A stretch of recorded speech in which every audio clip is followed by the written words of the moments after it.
نہانے کے فوراً بعد ہی بیوی کے ساتھ جماع کرنے سے حمل ٹھہر جاتا ہے۔ کالا نمک بیوی کو چٹا کر جماع کرنے سے بیوی کو فوراً ہی حمل ہو جاتا ہے۔ جماع کے دوران بیوی کو چینی کھلانے سے بیوی فوراً ہی فارغ ہو جاتی ہے۔ جس کی بیوی کے بالوں میں جوئیں ہوتی ہیں اس کو حمل دیر سے ٹھہرتا ہے۔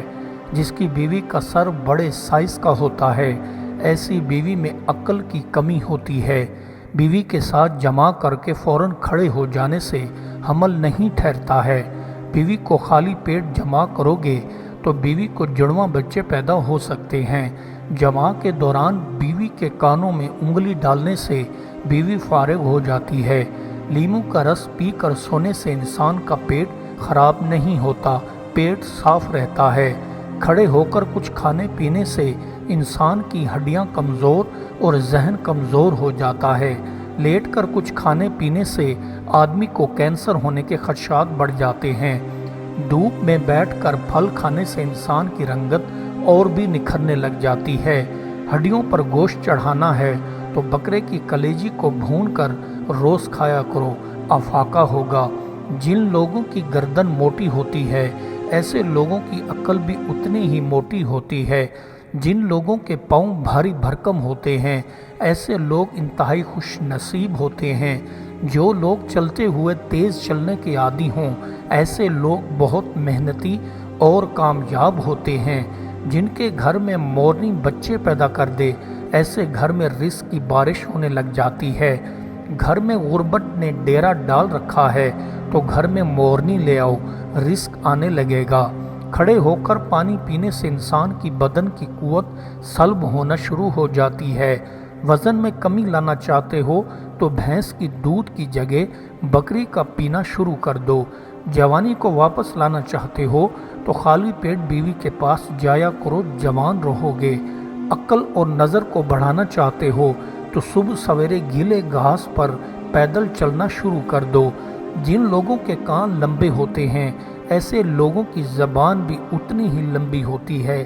دھوکے باز کی بڑی نشانی یہ ہے کہ جب بولے گا تو قسمیں زیادہ اٹھائے گا۔ ایسے لوگوں سے دوستی کرو جو افراد کم بولتے ہوں، تم بہت جلد رئیس بن جاؤ گے۔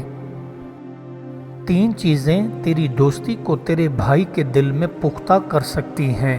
اول، جب وہ تیرے سامنے آئے تو سلام کرے۔ دوم، اس کو پسندیدہ نام سے بلایا کرو۔ سوم، جب وہ تیرے پاس آئے تو اپنی مجلس میں اس کے لیے جگہ فارغ کر دیا کرو۔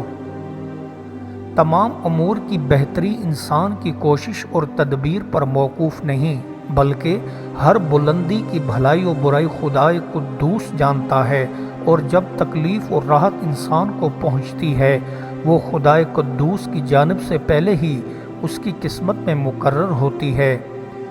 دنیا کی بے شمار شاخیں ہیں اور انہیں شاخوں میں ایک شاخ مال و نعمت کے نام سے موسوم ہے۔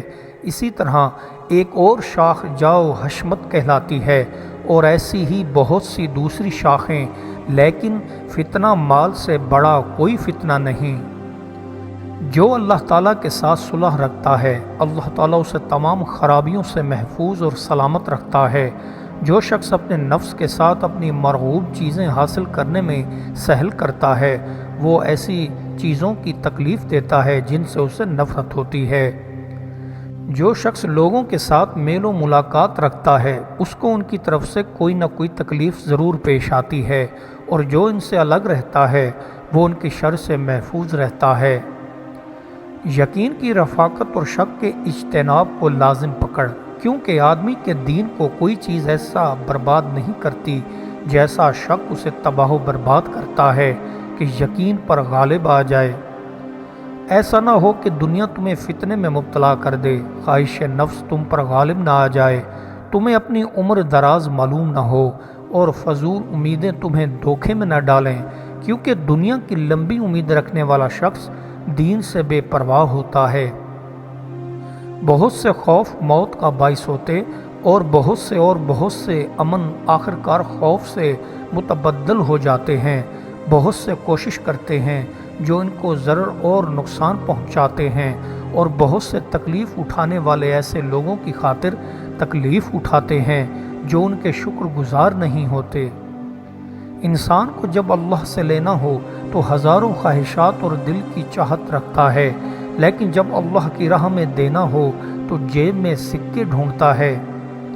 انسان بھی کیا چیز ہے، دولت کمانے کے لیے اپنی صحت کھو دیتا ہے اور پھر صحت کو واپس لانے کے لیے اپنی دولت کھوتا ہے۔ مستقبل کو سوچ کر اپنا حال ضائع کرتا ہے، پھر مستقبل میں اپنا ماضی یاد کر کے روتا ہے۔ ایمان ہر خواہش کو مغلوب کرتا اور ہر آرزو کو دباتا ہے، وہی نفس کو بغیر کسی اور رہنما کے اللہ کی رضامندی طلب کرنے کے لیے رجوع کرتا ہے۔ شہوت نفس کو قوت اور زور پکڑنے سے پہلے دبا، کیونکہ اگر وہ زور میں آ گئی تو وہ تجھ پر غالب آ جائے گی اور تجھے برائی کی طرف کھینچ لے جائے گی، اور اس وقت تم اس کا مقابلہ نہ کر پاؤ گے۔ بے شک تیری زبان تجھ سے وہ باتیں کرانا چاہتی ہے جن کا تو نے اسے عادی کر رکھا ہے، اور بلا شبہ تیری طبع ان کاموں کی طرف توجہ بلاتی ہے تجھ سے جن سے تو نے اسے مألوف بنا رکھا ہے۔ ایسی بات سے دور ہے جس کا انکار نہ ہو سکے، گو اس کی نسبت بہت سے عذر بیان ہو سکیں، کیونکہ یہ کوئی دستور نہیں کہ ہر ایک ناشائستہ بات کہنے والے کا عذر ضرور قبول ہو جایا کرے۔ دنیا ایک ایسا گھر ہے جو بلاؤں مصیبتوں سے گھرا ہوا اور عہد شکنی اور بے وفائی کے ساتھ موصوف اور معروف ہے۔ اس کے حالات کو دوام نہیں اور اس میں اترانے والوں کے لیے سلامتی اور قیام نہیں۔ انسان جو بھی اچھا کام کرے اس کا بدلہ اللہ تعالیٰ سے سوائے عذاب نفس کی رہائی کے کچھ نہیں مانگنا چاہیے، اور ہر کام خالص رضائے الہی پر مبنی ہونا چاہیے۔ اگر لوگ اس اصول پر چلتے کہ جو چیز پوری طرح معلوم نہ ہوتی اس کی نسبت کوئی حکم نہ لگاتے، بلکہ اس میں توقف کرتے اور جھوٹ اس سے توبہ کرتے اور اپنے قصور کی معافی مانگتے تو معذب اور ہلاک نہ ہوتے۔ ہر ایک طلبگار کو کامیابی حاصل ہونا ضروری نہیں، بعض اوقات انسان اپنی کوشش میں محروم رہتا ہے، اور اسی سے اللہ تعالیٰ کی قدرت اور حکمت اور انسان کا ضعف و عجز و معلوم ہوتا ہے۔ انصاف کرنے سے دوستی ہمیشہ قائم رہتی ہے، وعظ و نصیحت سے غفلت دور ہوتی ہے، علم سے عقل و حکمت پیدا ہوتی ہے، تواضع سے رفعت منزلت کو زینت حاصل ہوتی ہے، اور پیار کرنے سے محبت بڑھتی ہے۔ اے بے خبر، آہستہ آہستہ اہل اللہ کے دن کے نور سے مانوس ہو جا تاکہ تو ان کے کمالات سے فیض حاصل کر لے، ورنہ تو چمگادڑ کی طرح نور سے محروم رہے گا۔ اگر کسی دن آپ کا رشتہ ایک ایسے شخص سے ختم ہو جائے جس سے آپ محبت کرتے تھے تو اس کے تمام راز اور کہانیاں اکٹھا کر کے کسی خفیہ ٹھکانے میں ڈال دیں اور کبھی کسی کو اس تک پہنچنے نہ دیں، کیونکہ رشتے ختم ہونے پر بھی اخلاقیات نہیں مننی چاہیے۔ عقل مندی کو لازم پکڑ کہ کوئی مال اس سے زیادہ نافع نہیں، اور قناعت کو لازم پکڑ کہ محتاجی اور فاقہ کے لیے اس سے بڑھ کر کوئی چیز دافع نہیں۔ بے شک انصاف اللہ تبارک و تعالیٰ کا ایک ترازو ہے جسے اس نے حق و باطل میں تفریق کے لیے بنایا ہے اور حق قائم کرنے کے لیے دنیا میں اس کو لگایا ہے۔ اے مومن، تجھے چاہیے کہ تو اس کے ترازو کا خلاف نہ کر اور اس کی سلطنت میں اس کے ساتھ مقابلہ ہرگز نہ کر۔ بحث کرنا اچھی بات ہے، لیکن بحث کے شروع میں ہی اگر سامنے والے کی عقل کو دیکھ اور سمجھ لیا جائے کہ بحث کو مزید بڑھانے سے پہلے ہتھیار ڈال کر سامنے والے کی عقل کو سلام کرتے ہوئے ایک طرف چل دینا چاہیے۔ ایسا کرنے سے کم از کم اپنی عقل کو زنگ لگنے سے بچایا جا سکتا ہے۔ یہ وظیفہ پڑھ کر جس عورت پر پھونک مارو گے وہی عورت تم پر عاشق ہو جائے گی۔ بے شک اگر دنیا کی طرف متوجہ ہوگا تو وہ تیری طرف پیٹ کر تجھ سے بھاگ جائے گی، اور بے شک اگر تو اس کی طرف پیٹ کر کے اس سے بھاگ جائے گا تو وہ تیری طرف متوجہ ضرور ہوگی۔